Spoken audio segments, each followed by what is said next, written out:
Hello and welcome back. I want to wish all of you a Merry Christmas and a Happy Holiday Season. I have a podcast for you guys today that I did with Maikeru and Protoxx, where we share some thoughts about Raksha, the newish at this point boss, and we also talk about some other topics such as team bosses versus solo bosses, and also balancing the drop tables and rewards that you get from PVM, as well as the usual banter. So that's going to be in this video, but I also wanted to let you guys know that the podcast is, in addition, going to be uploaded to Spotify, and the link to that will be in the description of this video, so go check it out, and you can download it from there, so you don't have to be watching it as a YouTube video. It's going to be much more convenient for anyone who wants to follow the podcast in the future to just find it there. And also in the future, that's where the podcast will be. So check out the description for that link, and with that said, have a happy holidays, and enjoy the podcast.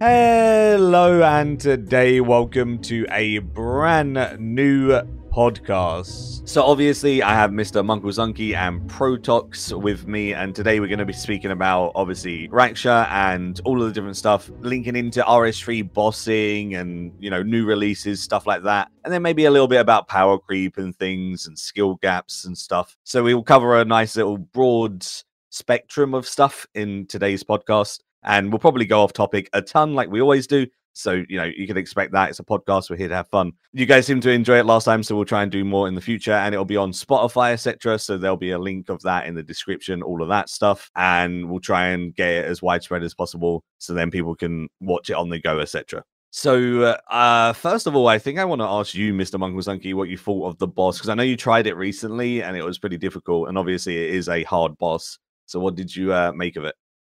It's interesting. It's definitely like a mechanic that feels a bit more old school RS to me than RS3, just because of the constant prayer switching throughout the fight. Because in my experience playing old school, that's a mechanic that's used a lot.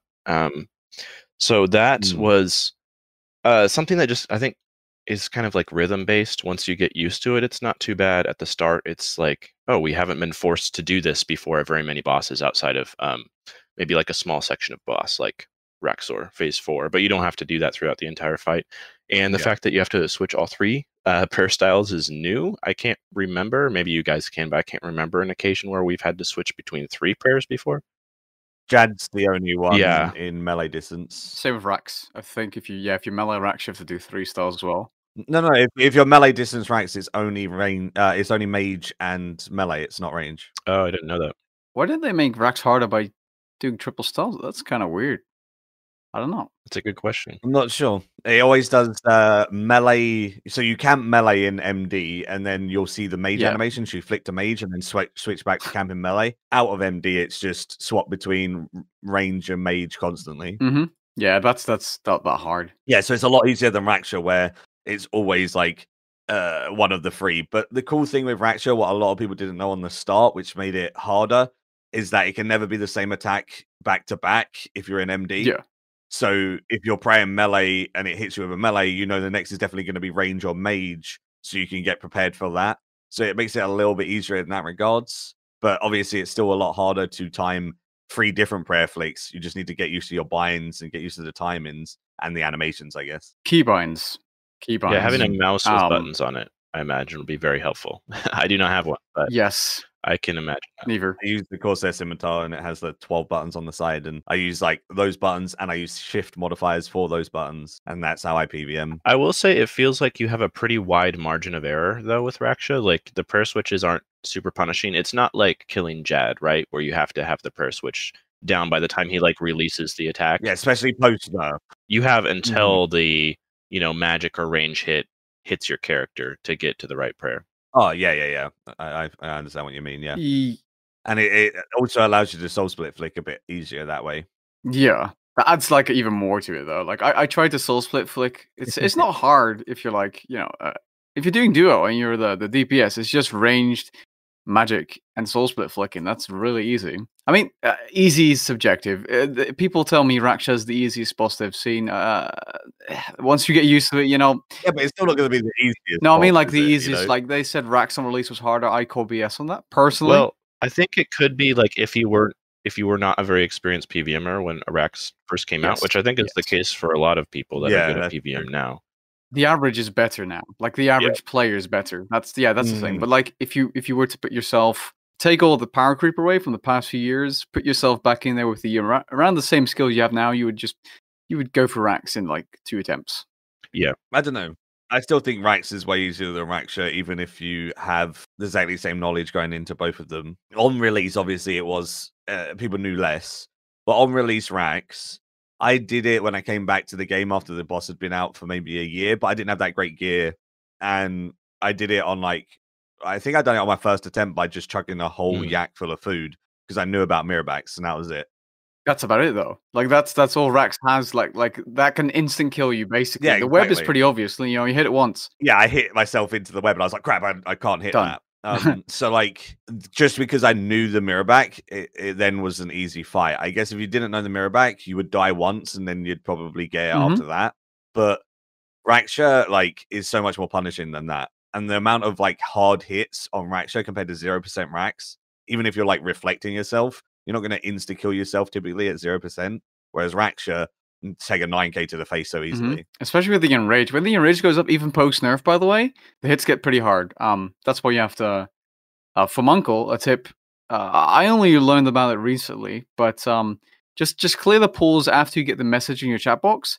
At that point, you're good to go. If you don't, he will get enraged, and the hits are going to be 5Ks. You know, if you miss a parry flick, the charge is going to be 7-8Ks, and it's nasty. The message in your chat box that he's gonna siphon the pools, or what? I'm not sure what the exact message is, but you know the rocks falling between the phases. Oh, okay. So, and then the first chat message you get, it's like the shadow grows thicker. Or something. Thick. Okay. Sorry, but the bladed dive and scythe method for the blobs just makes it so easy. Yes. I don't know whether they were expecting that. I mean, it's not really it's a pretty obvious thing to use it for. I mean, the bladed dive, scythe and the laceration boots were good for ED3 for the same reason. You know, just the range, you yeet around and hit so many things at once. I'm not sure how long it took people to figure that out. I think people probably tried it on release hour. Not sure though. Yeah, I think people started using it a couple hours after release. It was widespread knowledge after that. I mean, imagine not having bladed dive though. I can imagine. Oh wait, yeah, I saw your video. Not having bladed dive is a bummer.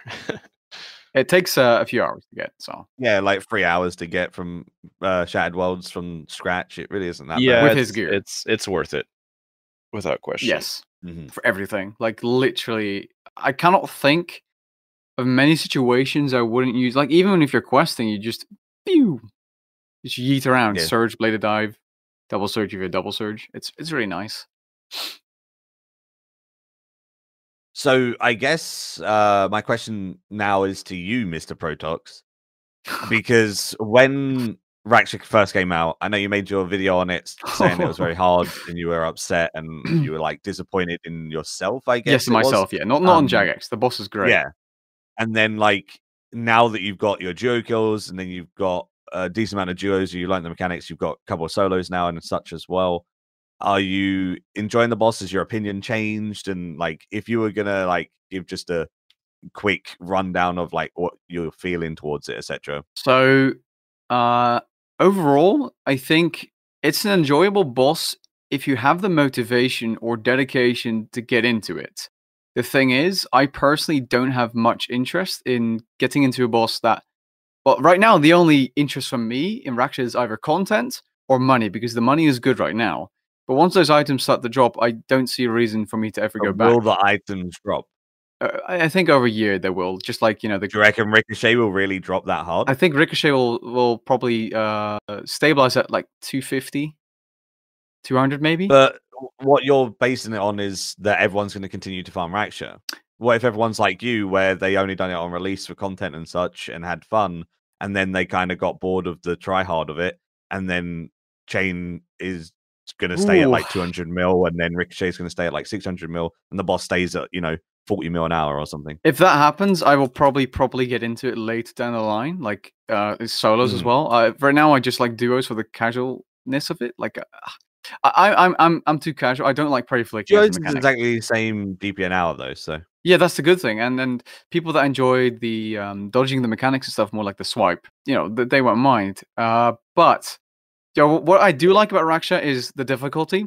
But at the same time, there are things that have been fixed, by the way. The melee chomps you can't see, the animation has been fixed. The charge hitbox was really weird. I think that has been fixed as well. The insane rockfall damage, I think that was fixed. Yeah, that got nerfed. Yeah. Yeah, that was just that adds nothing to the fight in my It opinion. hits like 3Ks now instead of Yeah. the 4.5 or whatever it hit. I still died once against them because I just a dumb move. But if you power burst of vitality, you should be good. Yeah, power burst vitality, and you can use the spell from Livid Farm. Oh, disruption shield. Yeah, I don't have that. Disruption shield. It costs like 100 mil to get in livid plants. Yeah, that's why you just always do livid plants. It doesn't cost 100 mil, does it? It doesn't cost like 1.5 mil every time you buy it. You have to buy like 10 times or something. It's like 15 mil. All right, I'm not sure. Like I think I was gonna get it, but then I was like, that is expensive though. You could also just do Livid Farm. Yeah, whoa! That is not an option. Imagine doing content. Imagine actually playing the game as it's supposed to be. Manko, you have a different view because you like at the time minigames were actually useful. I mean, they are, but like less. Yeah, Livid Farm wasn't terrible XP at the time when I did it, which was I don't know 2013 or something. It's maybe like 120k overall XP an hour, which now it's like, oh wow, that's such a waste of time. I would rather just spend money on the trader dude and get it that way. But I mean, at the time, it wasn't. You had to do it, if you wanted a comp, and that was the motivation required to bang it out. I actually used your Livid Farm guide on my comp grind.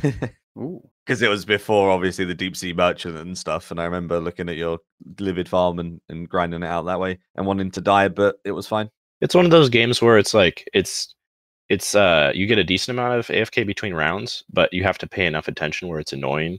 But I mean, it's also like very rhythm based, and once you get used to it, you can kind of just chill and watch a show or whatever while you're doing it, which is what I did. Yeah, same. That's not playing the game. It's playing the game the way a lot of people play the game. I know. I was kidding. Like as if I don't AFK things. Did you see you saw my comment on your guide, right, Maikeru? Yeah, it was great. It was funny. Finally, something that was for my skill. So with like the AFK Corp, like someone was like, "Oh, I really love the AFK methods. Keep it up, or whatever." And then someone commented on the post saying like, "Oh yeah, I love not actually playing a game." And it's like you should thumbs up RuneScape. And that's a weird thing, though. RuneScape is about progressing your dude. It's not really about playing. Yeah, it's like an idle game half the time. Yeah. How do you explain that to someone IRL though? Like I was AFKing from Maxscape at school, and these people are like, "What's so fun about the game? You're literally clicking every 5 minutes during what the hell are you doing?" It's like a cookie clicker, right? People like cookie clickers. I think it's easier to explain now that like mobile games are so popular because a lot of mobile games are like that. It's more about like the progress and the achievement than it is like the gameplay. Oh, speaking of mobile games, no, you guys. I didn't think you guys noticed. No. Yeah, I did a sponsor. Triggered quite a bit of people, I think. Oh, for which game? Was it Raid Shadow Legends? It was Raids. I got like 80 dislikes, dude. Oh wow. Yeah. I mean, to be honest, I'm not like from a financial perspective.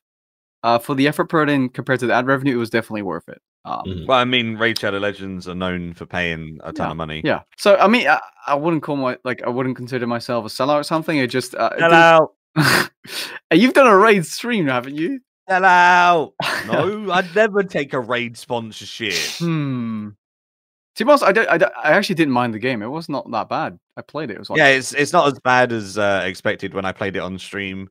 I played it. I was supposed to play it for like 2 hours, and I ended up playing it for like 3.5 because it was actually not bad. Yeah, but that's the case with a lot of mobile games. Is like the first couple of hours are pretty fun, and then there's like less and less to do as you keep going. But at that point, you're hooked. Energy based. You would just do it daily and whatnot. But then again, that's similar to RuneScape. Literally. But it's definitely a lot like the amount of microtransactions in games like Raid is just stupid. Like it's absolutely mental. So imagine logging into RuneScape and getting 3 pop-ups for treasure hunt. That's the only thing I dislike, but I couldn't say in the ad. I wanted to give like an honest review, but I had to do like 45 seconds. I had nothing. I couldn't say anything bad because they're the ones paying me.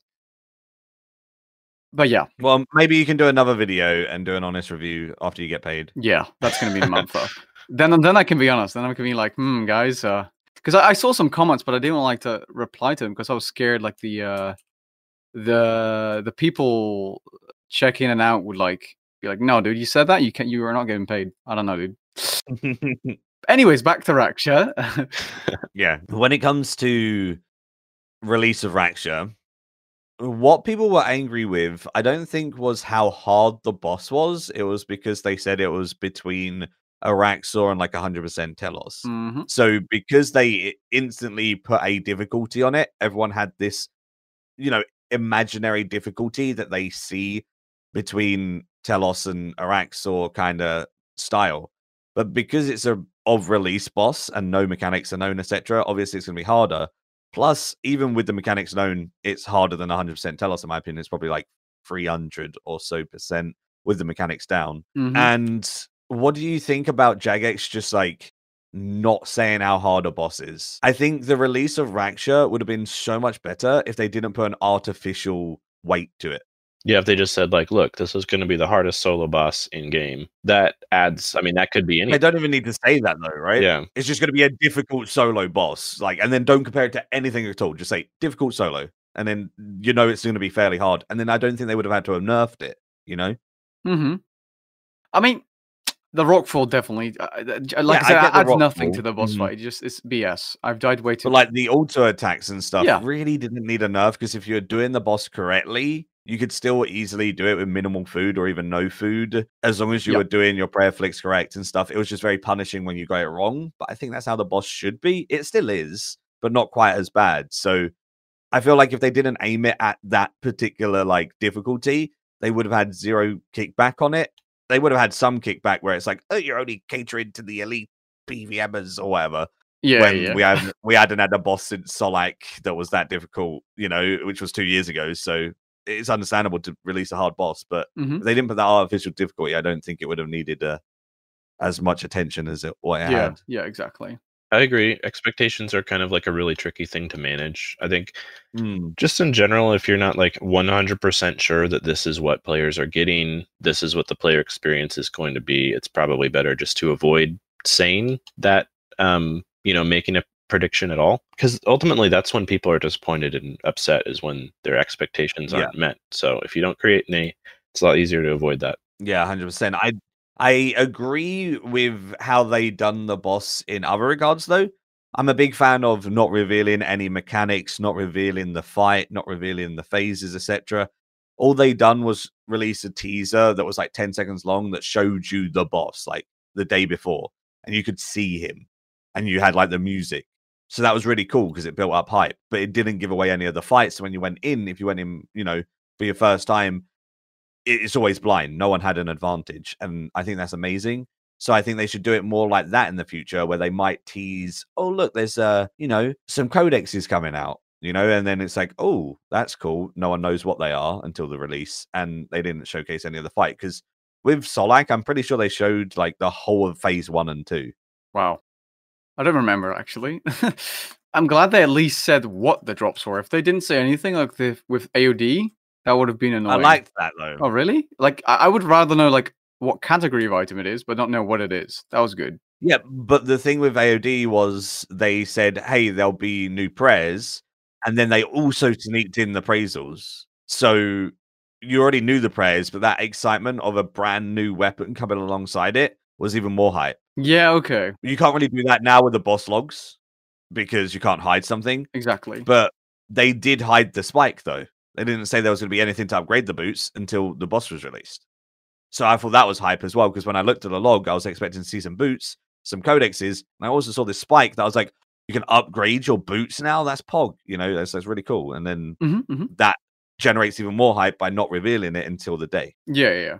I will say I'm more on the side of not revealing stuff, because I remember back when God War's Dungeon first came out, and I believe Jagex did reveal what the items were going to be beforehand.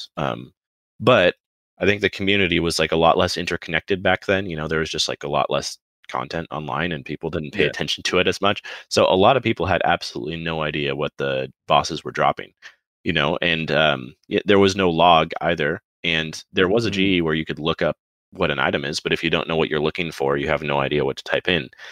So people would say stuff like, I don't know, Armadillo drops like a crossbow or something, which we have an Armadillo crossbow now, but there wasn't at the time. And it was just, I don't know, it was the unknown, I think, really added Yeah. a lot to the release of that boss in particular. So I'm more on the side of keeping as much as you can hidden. I know with the log, it's tricky because the second the boss comes out, you just open up your log and you're like, oh, this is exactly what it drops. But um, at least if you're not showing off everything in the release trailer, there's some mystery to it. Yeah, I 100% agree. I think they done it wrong with Solak, and they done it wrong with like Elite Dungeons 3. Because like I remember they done an Elite Dungeons 3 stream, and then they revealed the Eldritch crossbow. They revealed what the special attack was going to do, and like everything. And you're like, what? Like, where's the sense of like, wow, this is cool. Like, I know what to get now. Like, I know what I'm expecting. It's just annoying. And then everyone was already theory crafting everything before the boss was even released, and you're like, come on, man, like just give some mystery. Yeah, I've mentioned this before, but I play Hearthstone a lot, and I'm sure a lot of people listening to this do as well. But for those who don't, it's like it's a card game where new cards are released every 4 months via an expansion, and you get to build your deck. And it used to be that like the theory crafting wasn't as much of a thing, and when an expansion came out, it was so much more fun because people were just playing random janky decks and you had no idea what was good and no idea what to expect, and it like took a while for things to be figured out. But now we've gotten to the point where everything is theory crafted before an expansion comes out, and people generally have a good idea of what the best deck is going to be. And there's nowhere near as much mystery. So like a new release of cards used to be my favorite thing in the game, and now it's just like we'll get new stuff to do, but you kind of already know what it does and how to use it before it comes out. So yeah, it's annoying. It's definitely a lot better to like with the Eldritch crossbow, like there's a new crossbow, right? Because you can check the log, but you wouldn't know about the special attack, or you wouldn't know like how effective it is. Oh, like so, yeah. So there would still be like some mystery if you kept that a secret. That's a comparison I didn't expect to like be mentioned. Hearthstone. Well, it's like the main game I play other than RS, so there you go. Okay. Plus, it makes sense because there's so much theory crafting that go into trading card games. So revealing the cards early just gives everyone a time to like put stuff together. Whereas if it's released without saying anything, then like everyone has to scramble and be like, "Wow, how is this going to work? What is this new mechanic, etc." Well, they kind of have to release stuff early just because I mean, much like RS, but I think even to an even greater extent, a digital card game like relies so much on streamers and content creators, and they need like pre-release expansion stuff to cover and talk about. So that's why they do it. Yeah, fair. So when it comes to boss releases in general, a lot of people say they only cater to like the high tier PVMers, which I personally disagree with because like Elite Dungeons, in my opinion, are like the more casual players. Like I know Elite Dungeon 3, like Ambassador as a boss is fairly hard to solo, but even with ED3, you got ED3 trash runs, which is like the most noob friendly thing that has been released. It's way too overpowered, but it is noob friendly. And then you also have like ED2, which is probably the easiest Elite Dungeon, and then you have the harder bosses mixed in like Solak and Raksha. And I think they do it in a good way. And I feel like they get too much like negative feedback from the people that may not be able to do a boss, and then they get angry. But like for me, I don't feel like if they released a boss that was like Gold Dungeon 2 difficulty, there'd be any point in spending dev time on that because we have so much power creep come in constantly, not just from PVM, but from everywhere else, like archaeology, etc. as well, invention, whatever. And we need something to use it on. Raksha was the perfect example of that because so many people going for their speed kills, so many people were improving their setups, fine-tuning it. So many items have increased because of Raksha release because more people getting into the higher tier PVM. You mean range? I think that's what's needed. Not just range. Or melee items have gone up as well because melee's still good there now after the affinity fix. Oh, okay, yeah. And even mage, you'll see an increase slightly. It won't be as much as range, but you will see an increase because people still mage, and it's like probably the most noob friendly one, I guess. Because range is great if you have like high tier stuff and you're like using swaps. It's like really, really, really good. Whereas it's only like decent if you're just camping Ascensions with Ruby backbolts and you're doing minimal effort. you're going to do nearly as good with range, with mage, sorry. Yeah, I don't understand the hate. Like, everyone says mage is like trash and doesn't work anymore, but you know, a tier 90 mage weapon will still do very good. Like, it doesn't make sense to me. Sure, it's not like I think at some point mage used to be the best. I think around Virago. Yeah, it was the best for a long time. Mm-hmm. The Greater Chain didn't change that much, but that was a little sad. But it's still good for Slayer, but that's about it. Or like minion bosses. Yeah, it's really good for Hellhounds, so a lot of clue people are Hellhounds, hey. People used to camp Seismics for the entire KK kill, and they wouldn't even change styles because it was so good. The accuracy was good enough to hit even through the melee and range phases. So Mage has had its time in the sun in this game for sure. Yeah. And that's why people are calling Mage trash now, I guess, because it used to be top dog and now it's like bottom dog. But it's not bottom dog by as much as what it used to be top dog by, if that makes sense. So, like, yes, good comparison. When it comes to PVM now, I think it's the most balanced it ever has been. If you take away Greater Ricochet, it's kind of skewed it a little bit for range. Before that, range was the best DPS for the most lean forward gameplay. It still is, even with Greater Ricochet, but now it's even further ahead a bit.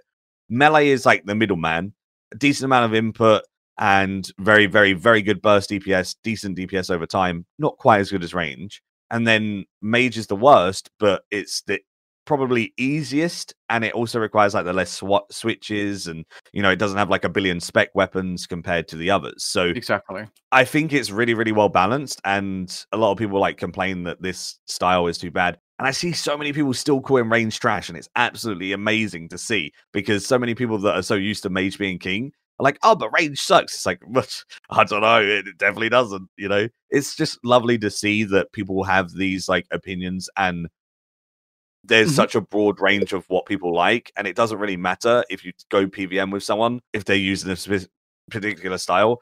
Because back in the day, I'd say like 3 years ago, if someone was using range when I went PVM with them, I'd like, unless it was Nex, I'd be like, there's not, it's kind of stupid using range here. You know, melee and mage is so much better. But like now, if someone goes with range, I'm like, oh, they're perfect. You know, Ruby back bolts, you know, Ascensions, exactly, or, you know, Darren God bow, whatever.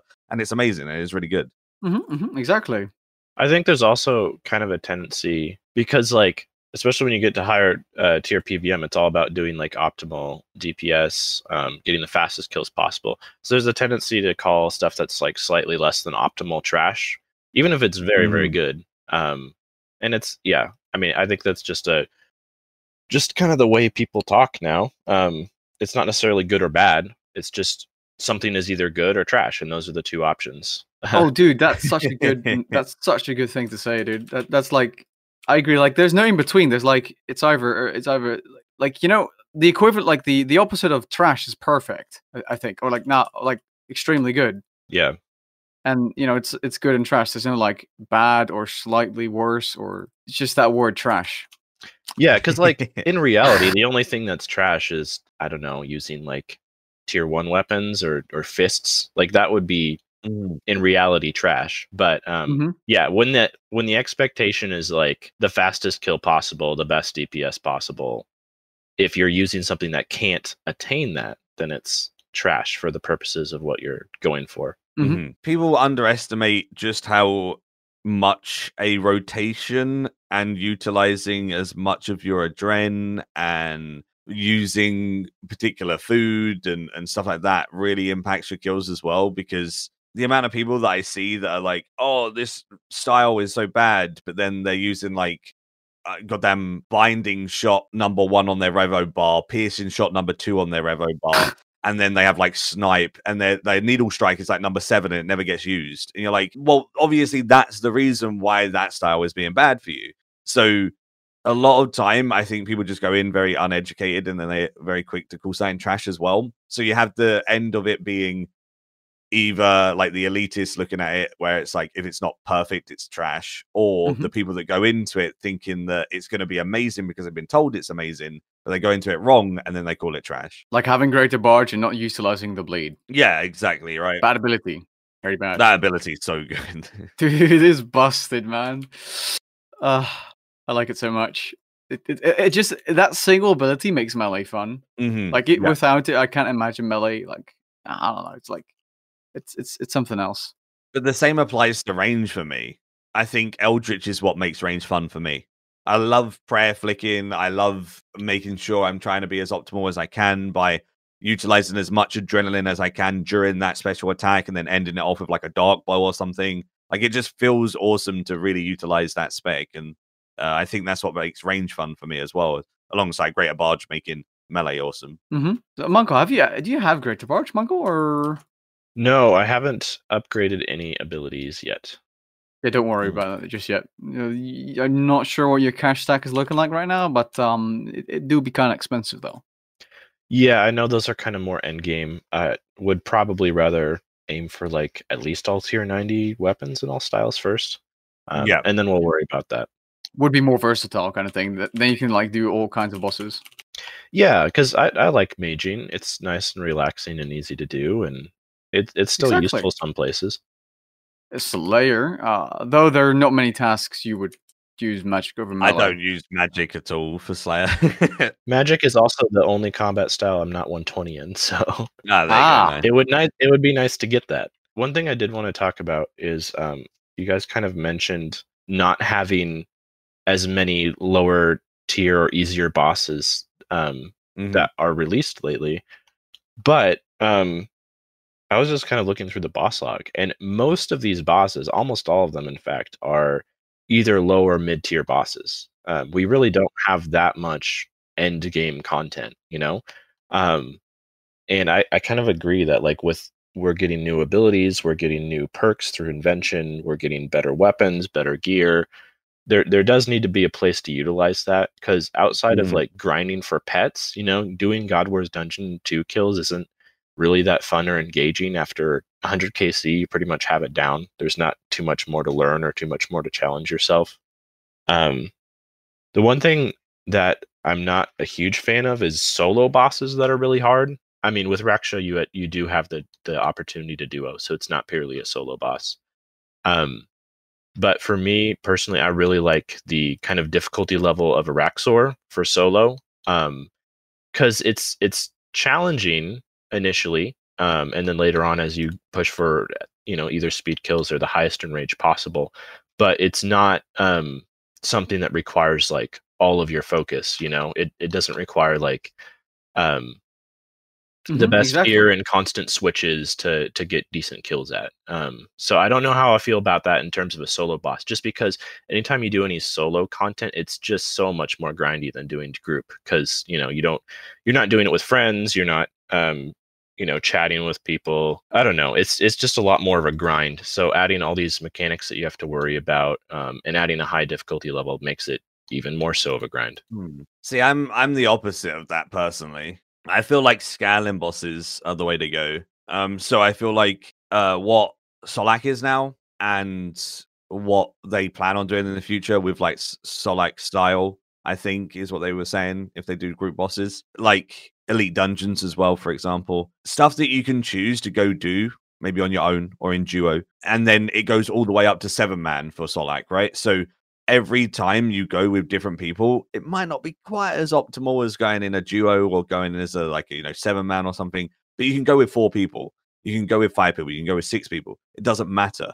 So I feel like bosses like that are the way to go. I think they should have a solo or duo mode for the people that don't have others to go with, and they might just have their select 1 or 2 friends that they play with all the time.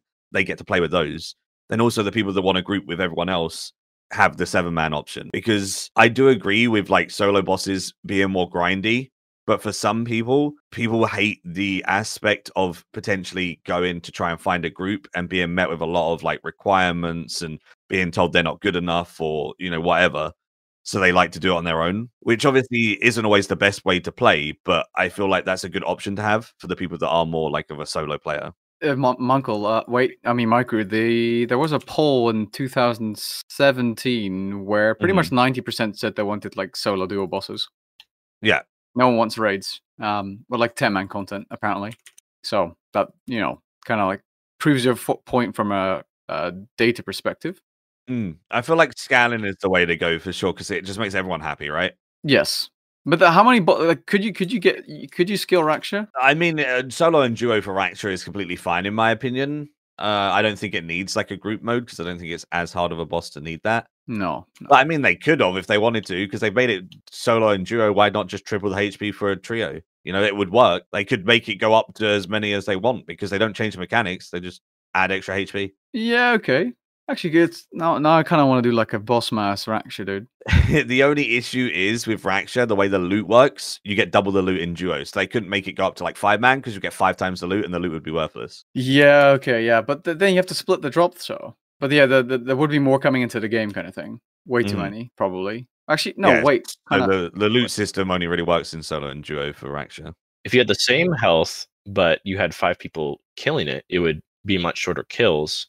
And then having, just the one-man loot would make more sense because you have the trade-off of faster kills with 5 people, but you have to split the loot 5 ways. But you would skip so many mechanics if it was just like insta phasing, if that makes sense. Well, that's the fun of massing, right? Yeah, I guess so, right? Yeah. Yes. Massing KK, man.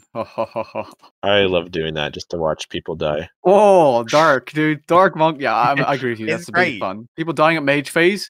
First kill, they don't know what's going on. They just get boomed. Yeah. Rip, dude. The amount of balls that come out on those mage phases when you have like 40 people is just absurd. I know. Especially because it can throw 2 if it does like a wild magic and stuff like that.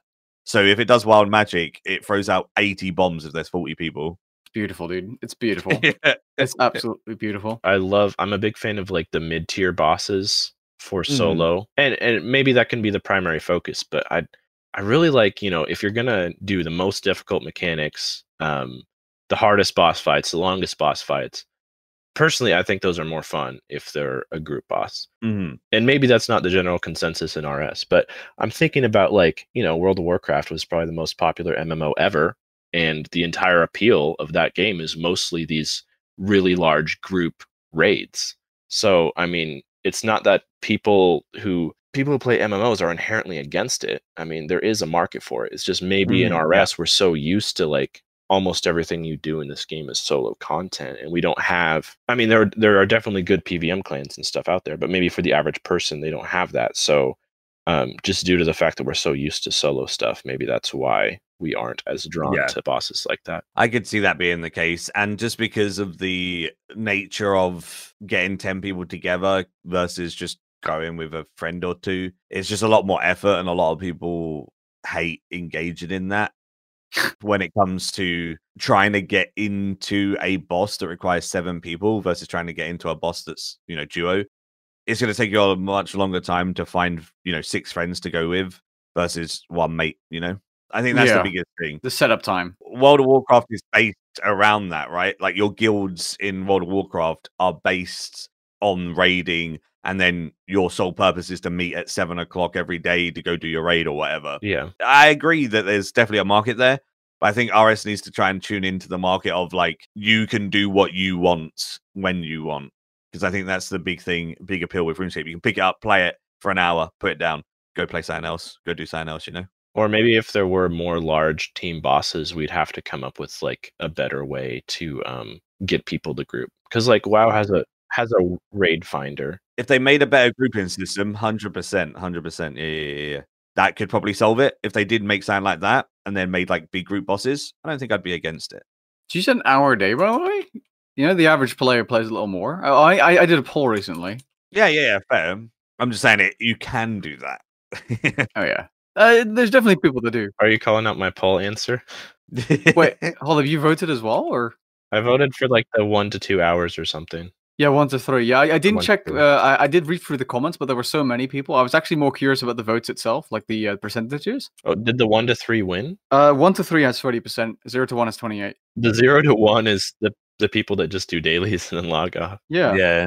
There's also a lot of people that said like, wait, 8 hours plus has 14%, dude. That's insane, though. I mean, RuneScape is one of those grindy games, though, right? You can expect, especially with right now, like there's a lot of people that either work from home or don't work right now with like, COVID and everything. That number would be lower if it wasn't for the pandemic. I'm imagining there's a lot of people that are working from home and they have RS open on another tab or on another computer and they're just like AFKing, hopefully AFKing. Yeah, Yeah.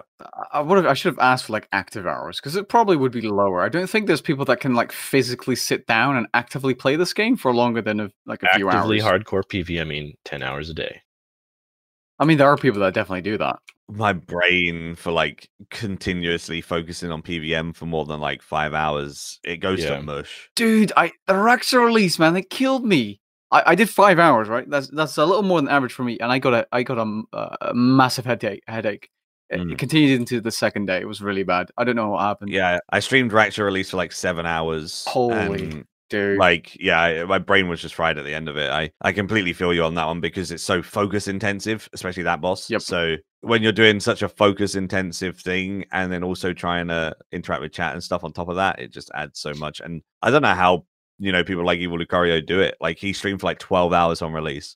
It's absolutely absurd. Like, that man is a machine. I was gonna say that I have a theory. He's not human anyway. He's a fucking PVMing machine, dude. He just I don't know how long it took him to no food it, probably like 2 hours or something, but it was it's kind of crazy. Yeah, it was like 2.5 hours and he got a no food kill. Dude, he's just like an algorithm trying to find the quickest way to something, like a program, like and every little corner that has a dead end, he just skirts and remembers it, and then damn, dude. Yeah, any new content release is rough on a content creator. I think Rax wasn't so bad for me because my goal wasn't to get a lot of kills. My goal was to get like the first guide uploaded to YouTube, which I think I did have like the first guide with like gear setups and going over all the mechanics and stuff, which is probably super outdated now. But at the time, because I think I only did like 3 kills to get enough footage. And then I just spent the rest of the day like putting that guide together, and I uploaded it like 2 or 3 days after release. Nice. So.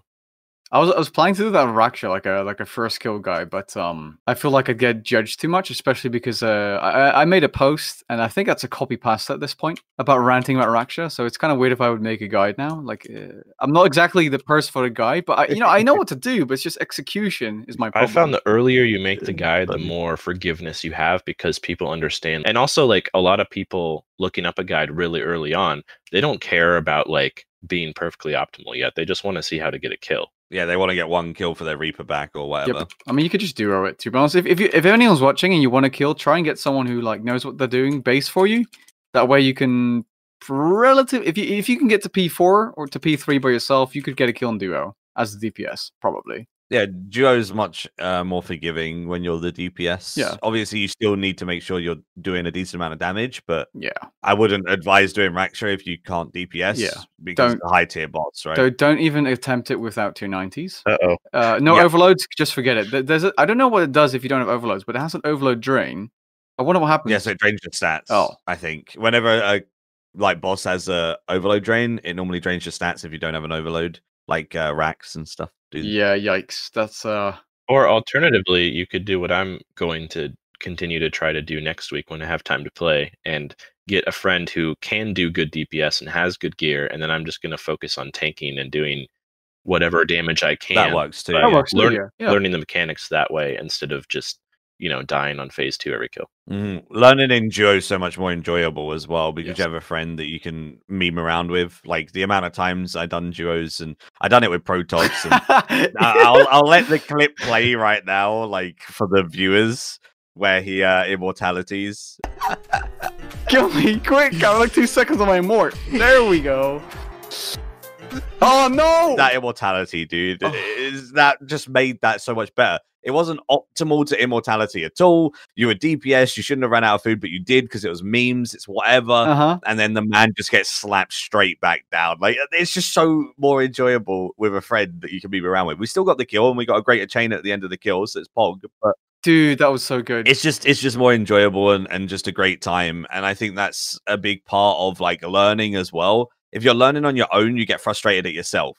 If you're learning with a friend, you can have fun by just memeing it or like, seeing the lighthearted side of mistakes. And it's much easier to judge yourself when you're on your own versus with people. I thought you were going to say getting frustrated at your friend. I mean, I guess you could. It depends on what type of person you are. If you get frustrated at your friend, don't do it in duo, yeah. Probably, yeah, solo at least until you know what you're doing.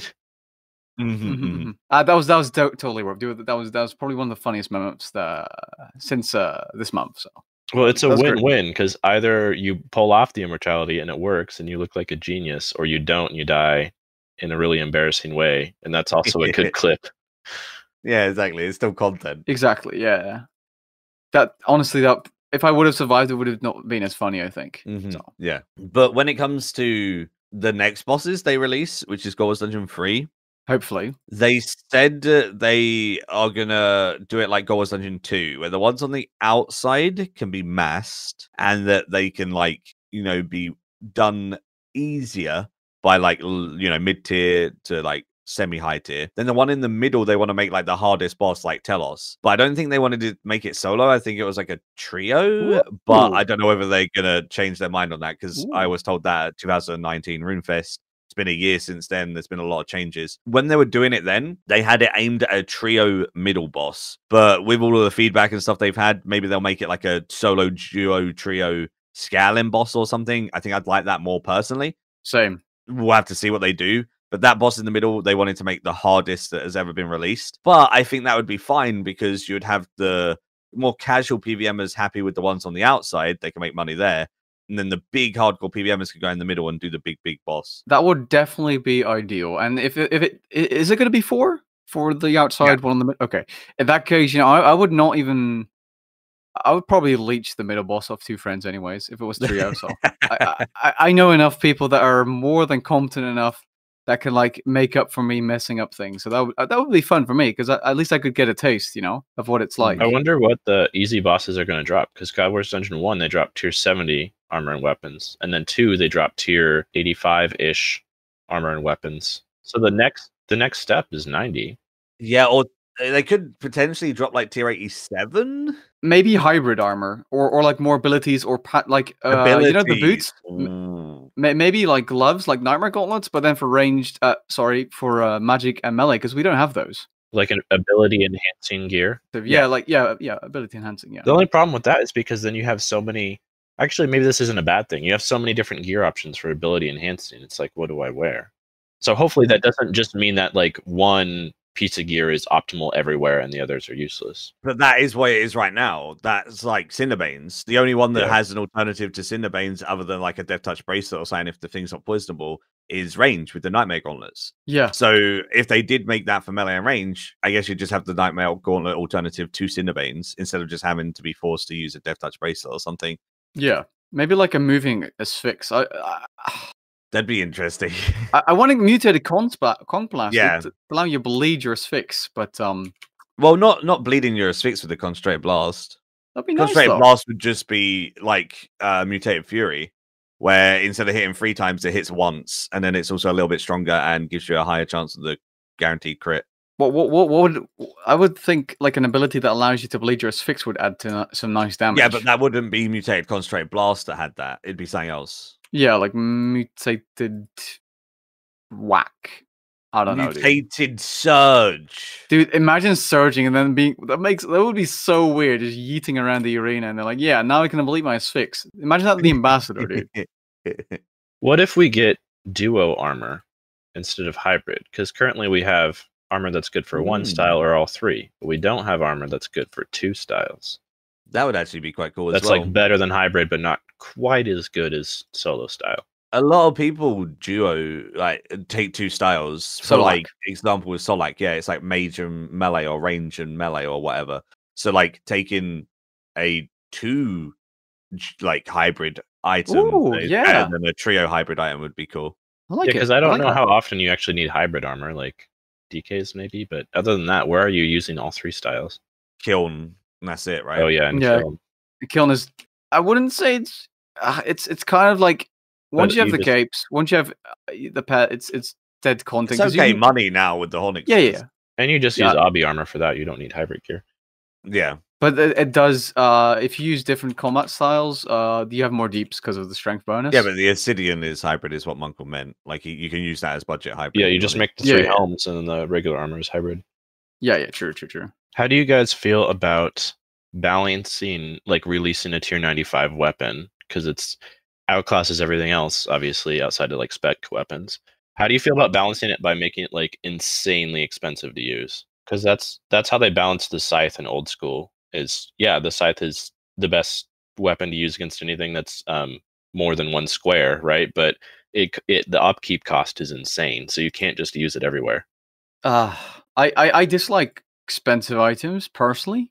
I don't like gold sinks, but I do like that idea. What about like an upgrade item so that it like makes your Eldritch crossbow into a tier 95 Eldritch crossbow? So you still need the Eldritch crossbow for it. It still has the Eldritch crossbow spec. It's still useful, but it just deals more damage. You mean like the wildy worm thing where they use like Staff of Lights and Abbey Whips and stuff, but then with a higher tier weapon is what you're saying. Yeah, pretty much. Or like how Masterwork Spear goes into Trim Masterwork Spear, instead of giving it the extra effect, it's just that's like perfect. The higher tier. Because it makes lower tier money making methods. I mean, Eldritch Crossbow. It would make them more profitable again. Yeah. That being said, ECB is like 2 bill now. I don't know what's going on, dude. Yeah. These people are crazy. I mean, all PVM items are going up because of Raksha release and people wanting to get into high tier PVM and range being really, really, really strong right now, etc. So please nerf.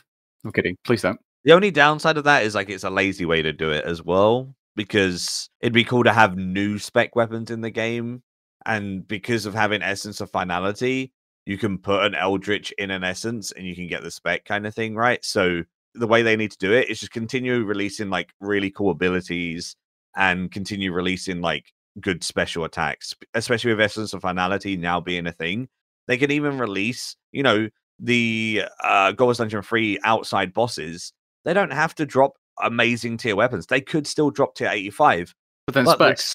Yeah, the specs could have a decent use. So then when you put them in an Essence of Finality, that spec is now a tier 92 that can be really, really utilized in X, Y, and Z situation. I like that, actually. Yeah, no, I'm completely convinced there. That's a very good argument, dude. Yeah, so I feel like they've done a good basis of covering their grounds of like future releases with stuff they've made recently, and I think they've always done a good way to make old things relevant. Like Tectonic's still relevant with the tier 92 Tectonic because it's still required in its process of making. Same with Serenic and Trim Masterwork, and even, you know, Nex armors and normal energy from rots. Like everything is still used in the process of future things. So yeah, the Essence of Finality helps old specs still be relevant, etc. So they're very, very good in that. There's not many games where content from 15 years ago is still useful. So yeah, they need to keep doing that stuff and it'll be great. And I think it'll be really, really good. And another thing they can even do at bosses, I know I'm like completely going crazy right here, but yeah. No, go on. They could drop like an item that could be used in a relic for archaeology. Why didn't I think of that? That's 5 head, dude. That's absolutely 5. Just an item, not even a weapon.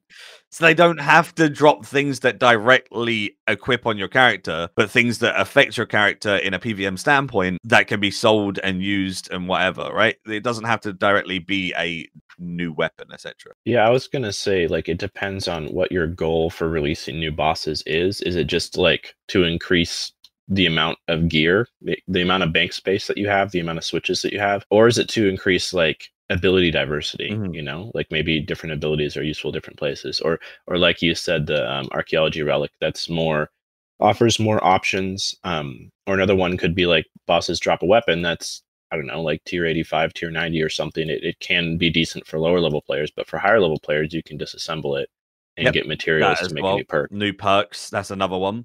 Yeah, so there's so many different things they can do now that still make everything relevant. That's why Vindicta's so good, right? Because of perks. So another really good point there with the perk. So they just need to continue doing stuff like that, and I think it'll be absolutely fantastic. Basically, they don't even need to go up the weapon tier, which is quite funny if you think about it. They can make so much stuff without... That being said, I hope they don't release... Greater Ricochet kind of encourages switchscape. You can get Coroming for Equilibrium too, which is what I'm going to do. But the Coroming switch is now, you know, for Greater Ricochet, if you want the big deeps, you're going to have to use a switch. But that's the thing, right? Like, you don't have to. No, exactly. It gives you an option. Yeah, so I think that's completely fine. It encourages switchscape, yes. But if you're not like a super high-end PVMer and you just want to have fun with a new ability, you don't need to switch, you know? It's still going to be fine with different perk setups and different ways of playing. So it's good all round. Like, just because, like, 1% of the player base or even less are going to use it as a switch doesn't mean that ability is not going to be good for other people as well. I mean, the base ability is pretty disgusting already. Yeah, like even if you don't even have Karim in it, it's still a DPS increase. So like the ability is still worth it from a standpoint of even if you have a greater ricochet and you just use it without Karim in your rotation as a basic, it's still going to be a super strong basic. So yeah. Just from that regard, it's still really, really good. Mm-hmm. Yeah, I really like how it is now where switching is not required to kill anything. Mhm. You can kill every boss in the game without switching once, but it's more for the players that want to be competitive Yeah. and get the fastest kills and Basically. be involved on whatever leaderboard. Mhm. Then that's an option for them. And players like that generally have a lot of money and are willing to pay good money in order to continue being competitive. So it allows people who are just camping the boss, casual or for money or whatever, to still profit. Yeah, it's really neat. And the good thing about abilities is they leave the game, so they always have a value. Obviously, to some extent, the abilities, there'll be so many in the game that it will go lower. But a big example of like just how good ability codexes are is raids. The amount of Mazcab ability codexes that have entered the game is absurd, and it's still going up in price. Well, it went down to like when in 2016 it was like 10 mil when you could like farm the abyss using the ability. Yeah. At the time that was good. It's not really that good anymore to do. I mean, yeah, it is, but like you can get more XP doing like 83, for example. But yeah, it's, what is it now? Is it like 30 odd? It's 31 and going up. Wow. Okay. I have sold one for 45 before, like a year ago or something. So obviously there is going to be peaks on different items, but the thing is, like, whenever a new piece of content PVM related is released, or whenever new people come back to the game, that's one of the big things that they want to get, an ability that increases their DPS passively. And the fact that that's 31 mil, when like 3 years ago when I used to do raids, it was like 10 mil. Just in general, the way that it maintains its value and actually goes up slowly over time is just in itself showcasing how good dropping abilities is in terms of an economy standpoint and how, for the game, Mm-hmm. You're trying to merge? I think part of that is because like corruption shot and blast are like such foundational amazing abilities for almost everywhere, almost every player. So if like a really situational ability codex that's only useful at a couple of bosses was released, I don't know if it would maintain its value quite that well over time. Oh yeah, that's definitely true. Like Reprisal from Telos, that has not maintained its value anywhere near as good as that because it's not as good of an ability. But even with that being said, like it's still maintained its value somewhat because even though an abundance enter the game, an abundance leave the game. And the cheaper it becomes, the more people will end up buying it, even if it's just this little situation one, which then causes it to go up again. I mean, and Reprisal is 70 mil. It's not like nothing. Yeah, exactly. I mean, for a drop from Telos, that's pretty meh. Yeah, obviously. Yeah, that's true. Like an orb is like 400, right? Yeah. Virtual value, 400. Yeah, so obviously it's like the worst drop at Telos for that reason of it being not that amazing of an ability. But even that very niche ability that not that many people actually have. I don't think people even know it exists, to be honest. Yeah, that being 70 mil speaks wonders on like maintaining value with abilities though. And that's why when you said like, oh, Raksha might not be as good in, months time or whatever. The abilities, when they're good abilities, they maintain that value pretty well. It will go down. I don't think Greater Ricochet will always be 600 mil. It's going up now. But like what? Yeah, that's what I mean. What? Like because people were expecting it to get nerfed in the first week and it didn't, so now people are buying it. Please don't nerf Jagex if you're listening. They're probably not. I will use Greater Ricochet with roaming, dude. On the next J mod that nerfed it. That was not a threat, by the way. I think Chain's gone up as well because they were in 150. Yeah, they were in talks about potentially making it like Greater Ricochet. Wait, what? You trying to merch, bro? No, they like mentioned it on Twitter or something, and then that caused it to go up a bit.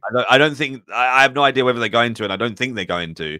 But if they do, then that Greater Chain is going to be just as expensive as Ricochet, honestly. I might actually have to consider getting it just because I do want to make a testing video, but I was like, 110 mil is a little too much. I'll wait till it's 50.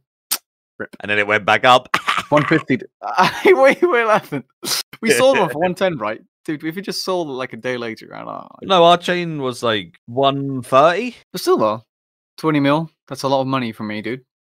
Oh, You just casually giving away 2 bill, dude, or something. Was it? yeah, I gave away like 2.5 bill yesterday. It's okay, don't worry about it. I only merch my viewers. I never help them. Dude, I think you've done more bill giveaways than pretty much any other content creator in history. I think. It must be. I think there's a lot of the Duel Arena content creators that do tons of giveaways on stream that have given away more than me for sure. Oh, like Zilandra and Bushy have given away more than I have. Oh, okay. But I've given a decent amount, obviously. A decent amount, dude. Decent. Yeah. I'm doing a Christmas giveaway as well on YouTube, so I'm giving away even more money. Another like 500 mil, 10 people, 50 mil or something. Yeah, I'll put my name in the hat. Dude, it sounds good. Yeah, need that money, dude. Can you hear a background noise? By the way, it's like a No. Okay, good. What's wrong? What's happening? Like a shower, like water. Someone's in the shower. Yep. It isn't me. Oh, speaking of Manko, how does it feel to do Raksha with like, I'll say in inches, like 4 inches of water, your feet, like in the water? Well, my living room isn't flooded, just my bathroom. That's crazy that your bathroom floods. Yeah, dude, what the hell, man? That's really messed up. I would get that fixed, but you know, it's expensive. It's not like the toilet flooding. It's the retaining wall because the foundation is cracked. So the wall itself floods. Yeah.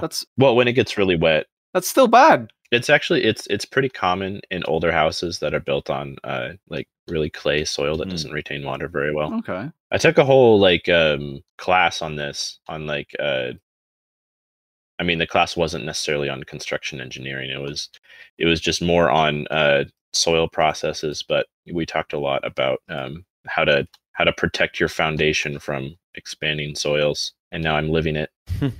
That's what feels bad, man. I studied construction engineering. Did you actually? Yeah. So you'd know how to avoid all of this. Yes and no. My school was really bad. I did construction engineering, but not like a bachelor's degree. I did something just below that. Here's MBO. And then HBO is not the TV channel, but it's a bachelor's or associate's degree. You go watch Game of Thrones. Dude, Game of Thrones is such a good series. I'm going to rewatch it soon, dude. Maikeru, what did you major in? So I have a qualification in teaching and supporting children with special educational needs. Okay. I taught special ed like in small groups, like 6 to 8 people. And then I'd like help them with reading, writing, maths, IT, whatever. Oh, that's really cool. Yeah, it was really fun. Awesome. I did that I did it as like a support assistant. So I'd have a 1-to-1 thing while doing my qualification. So I'd help the kids on a 1-to-1 basis with extra support for like 2 years while I was getting my qualification. Then when I got my qualification, I then taught in small groups for like another 2 years. And then I got made redundant with government cuts and I went full-time content creation and here we are. Wait. So what? Hold up. What would happen if, unless Monko wants to ask something? I do. Oh, you go ahead first. I'll be quick. I had a quick comment. It's funny that you that's the field that you worked in because that's the field my brother, my brother's fiance, my cousin, and my fiance all work in. Damn. I have like a whole family of working in kids special ed. That's cool. It's very, very wholesome and very rewarding, but also challenging. Yeah. Right? So Maikeru, you're talking about like cuts, right? So what would happen if streaming just RuneScape just disappeared right now and like content creation? I don't know, for whatever reason you get banned on Twitch, YouTube. I don't know, dude. How would you be able to get back to work? Yeah. It was just that school that I was in was an academy, and they could take away funding from wherever they wanted. And there was government cuts, and they decided to take away the funding from special educational need teachers, special educational need staff, counselors, etc., instead of taking it from other areas. So they cut the SEN like staff from 18 to 2. And I could have reapplied to be part of that too, potentially. But I didn't want to reapply because my YouTube was going okay at the time. It wasn't anything to be like amazing for, but it was something that I wanted to go for. And it gave me the push in the right direction, I guess. So instead of trying to take that away from someone else, I dove into content creation. Mm-hmm. How are you enjoying full-time content creation versus your previous work-life balance? more unsociable now because Yeah, that's the hardest part yeah. about doing it full time. Yeah, I'm in my room a lot and I'm always on my computer editing or getting footage or streaming. But it is social in terms of streaming as well, though, because you do a lot of interaction, you talk to a lot of people. So in that regards, I'm getting Yeah, the you social, interact with people. but I'm not getting it in like real life as much. And then it's a lot more work. Like it's kind of crazy saying that content creation is more work hours and stuff than teaching, but it is, yeah. I feel you. I understand because dude. I think it's a lot more work for kind of someone who's about the channel size that you are, because you got to stream a lot and upload a lot. Mm. But I mean, for a YouTuber with millions of subs and they upload one video every couple of weeks and Yeah. it gets, and it makes them several $1,000s, then Yeah, that's a little bit easier for them, yeah. But then, like I know YouTubers do that, but there's also YouTubers that literally just upload. You know what Wazzy does? No Mhm. hate against Wazzy, he's doing a great thing, but just uploading highlights, and then a bigger streamer does that, and does it to YouTube. They get hundreds of thousands of views. Oh, yeah, Or they definitely. let an editor like put in some, Yep. like zoom ins, little sensor beeps, and like memes and stuff. Dude, wow, that's just insane. That's amazing. That's what all of the massive streamers do. They have an editor that edits their stream highlights, and they do daily Mhm. videos on YouTube, which Bruh, are so really good sick. for the algorithm, and then they just stream and have fun, and then the editor takes from the streams each time kinda thing. Dude, It's that is insane. so. well, every field has like an ideal job that you want to work up towards to get. I Mm. guess content creation is different because, you know, just depending on who blows up and who doesn't, you don't necessarily have to make content for 20 years and then like make it to the point where you can just stream and have an editor upload highlights and Mm. that's your income. But Yeah. I mean, every field has that. Yeah, You know, definitely. And, like, RuneScape's hard to do that, though. I've always spoken to people, and people are like, "Why don't you get an editor or something?" It's like, I can't. Like, no one's gonna be sitting there somehow editing a 1 to 99 guide or like a new release of a Yep. boss or a Yep. new release of this content, that content. Like it's just not gonna happen. Like I could stream it. I always stream new content. I enjoy doing that. But then like I have to edit it as well, right? Because there's so much I need to add. There's a setup I need to add. There's all of this text and random information. An editor's not going to be able to do that. So for RuneScape in particular, it's pretty much impossible to do that. Only series. If you're like a series only channel, that would work. But that's the only exception. You know, you're not gonna if you just make one type of content on Skip 3, I don't think that's ideal for growth. That makes sense. You're gonna have to like diversify into different things at some point. Mm. let's be honest, like being a series channel is maybe making it in RuneScape terms, because it is so much easier than making guides. See, I feel the opposite. I find doing progression harder than doing a guide sometimes because when it comes to a progression, I have like, I don't know, 50 hours of content that I need to put into a 15-minute video. Whereas a guide, I don't, have to sort through all of these clips or have to put all of this together and make it flow. I can just like make it, from scratch. I agree somewhat on that. Yeah. It depends on how you do it. Like for me personally, for most of my series, like I'll do content until I have something to record, and then I'll record it, and then it's Mhm. a lot easier to put those clips together. Like when you're doing a bunch of Rax kills, like on my Iron Man. I did a lot of Rax kills looking for a full leg, but I'd just like record the end of the kill and be like, oh, what are we gonna get here? Oh, it's garbage yet again. Yeah, I mean, I do record just like the key parts, but even then, it still feels like a lot more work than certain guides. Other guides would be more work, like if it's a huge guide, but like a typical guide of like a new release or something, I find easier than a progression series that I'm working on or something. Typically, I can agree on that. The only thing I would say is I would probably edit more in terms of hours on a guide, depending on which guide. If it's like um, can I give an example? Violet is Blue 2, that quest guide didn't take me very long because Mhm. it's literally that. But if it's like Orphan, that video I made for Jagex Oh took me yeah, a lot longer to make. It was a lot of, and it really depends on what it's way there are way too many different types of yeah, videos. I guess so. But yeah, I agree with you that it is sometimes a lot easier to just make a guide than to make like a full blown progress entertaining video. Yeah. It also depends, like, what do you enjoy more? Do you like video editing more? Because you can put like a whole day's work into video editing, but then it's done and then you upload it. Whereas a progress video might take like a week of grinding content you don't really want to do. Yeah. Yeah, exactly. Yeah, it's more the in-game part with the progress. Like, Yeah, the editing itself doesn't take too long, but the fact that you have to edit, so many hours worth of games in such a short video to make it entertaining is pretty absurd. Yep, The amount of videos I've uploaded that are like, I don't know, 10 to 20 minutes long, and it's taken me 100 hours to get the footage. Especially with like when I was doing my like Hardcore Iron Man clue series, I did so many clues constantly, and I'd have to make sure I'd done enough clues to have nice content for the video and a couple of drops for the video, etc. And that can take hundreds of clues, which is like so much time put into each one. And then edited it wasn't too bad, but it'd take me a week or two to upload because I had to get all of that footage. Yeah. I just recently uploaded my first video in like 3 or 4 weeks, and I noticed a lot of people were like, "Oh, he's gone again." It wasn't that I quit. It's just that uploading a progress video requires me to play RuneScape for 40, 50 hours. Yeah. In order to get the clips to do it, and it's difficult to do that during finals week, and when you're trying to play Old Score S and experience Trailblazer, and yeah. We've been talking for a long time. Is there anything you guys want to say to round it up? No, not really. It was a really fun podcast. Dude, that time flew by. It's great because we always go on tangents.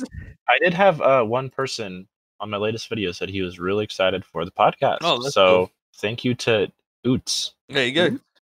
Oots. His name's Oots. I wanted to give that shout out. I also had someone. Loot Shark. If you're watching, be sure to comment. Oh, Loot Shark. He's just a classic guy. Wait, you know him? No. Oh, I was like, hey. I just wanted to make a awkward comment about someone I don't know. But I always enjoy these podcasts. We go on like so many random tangents and stuff, and it becomes talking about Raksha into talking about random things about content creation, and it's always good. So I appreciate you guys coming, and I appreciate you guys being here, and I look forward to more in the future. Yeah, this one was a bit overdue because I had a bunch of family drama, and then I had finals week. We planned on doing a podcast like, what, 2 or 3 weeks ago? Leagues? Rip.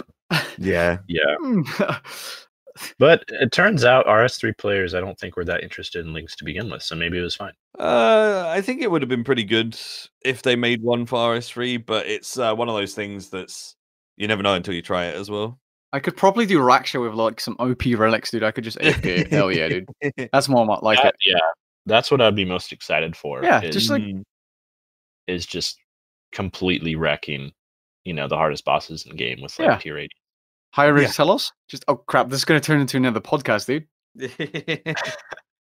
We better stop while we're wrapping up. Before we get to sidetrack again. I appreciate you both, and I look forward to chatting again, and hopefully everyone enjoyed listening. I appreciate you all listening in, and again, we'll continuously upload it on Spotify whenever possible, and hopefully there'll be like a nice archive there eventually, so you guys can listen in there as well. Yeah, thanks guys. Have a good one. We'll do this again in January or something. Yeah, sounds good. After Christmas. Yeah. Have a lovely Christmas, everyone, and until next time, see ya. Yep. Merry Christmas, Happy Christmas, whatever your flavor is. Cheese. Cheese. End it. Just end it there, dude. Just